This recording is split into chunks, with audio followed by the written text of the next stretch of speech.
If you are using Voice over IP box to set up the wireless home phone and other network devices, yet only your phone does not work. For instance, there is no dial tone, or the display shows line in use with busy tone, or poor sound quality. This situation may be due to the abnormality of signal and voltage levels. As such, you should follow these steps to hard reset your Voice over IP box and its connected devices. Remember, this reset has to be done regardless of its signal strength.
Make sure you didn't connect the telephone cable from the telephone wall outlet to Voice over IP box telephone port.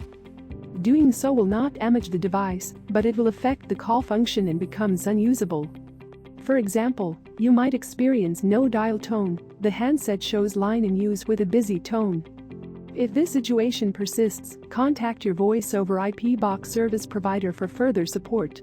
For more helpful tips, subscribe to the VTech support channel or check out our other videos to keep watching.